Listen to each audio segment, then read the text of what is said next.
BRS ను 10 నుంచి 12 MP సీట్లలో గెలిపిస్తే వచ్చే 6 నెలల్లో కేసీఆర్ మళ్లీ తెలంగాణ రాజకీయాలను శాసిస్తారని కేటీఆర్ అన్నారు. సిరిసిల్లలో కేటీఆర్ ఎన్నికల ప్రచారంలో పాల్గొన్నారు.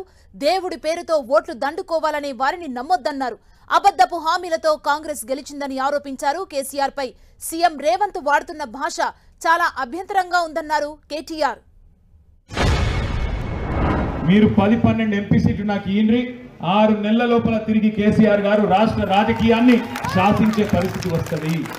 నాకు ఒక జోడిదారిని గతి నేను అడిగేది, వాళ్ళొకరు వీళ్ళొకరు అక్షంతలు తల్లి ఆయనతో మ్యాజిక్లు చేస్తే ఆగం కాకుర్రి.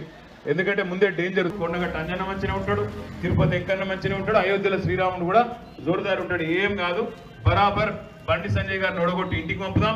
మన వినోద్ అన్నను కారు గుర్తు మీద ఓటేసి గెలిపించుకుందాం. మన సిరిసిల్లకు మళ్ళీ తిరిగి మీరు ఎంపీలు గెలిపిస్తే కేసీఆర్ గారు రాష్ట్ర రాజకీయాలను శాసించే పరిస్థితి వస్తుంది. ఆ రోజు రావాలని మీతో పాటు నేను కూడా మనస్ఫూర్తి. కాంగ్రెస్ పార్టీ చెప్పిన కొన్ని హామీలు చూపెట్టిన అరిచేతిలో వైకుంఠం, దానికి కొంతమంది మా ఆడబిడ్డలు అన్నదమ్ముళ్ళు మోసపోయి ఓటేసింది. ఇక వాళ్ళు అన్ని ఫ్రీగిస్తామన్నారు.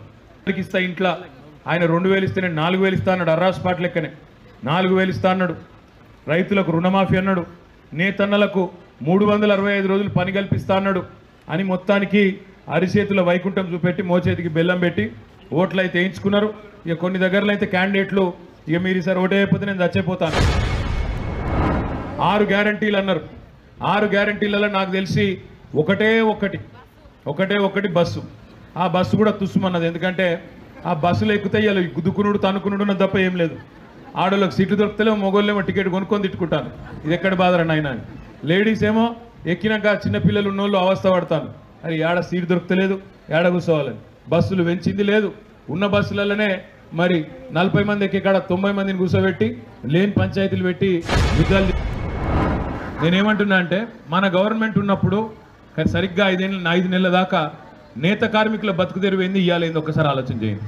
ఇలా సాంచలు బంద్ అయినాయి సిరిసిల్లలో. వాస్తవం అని చెప్పేది.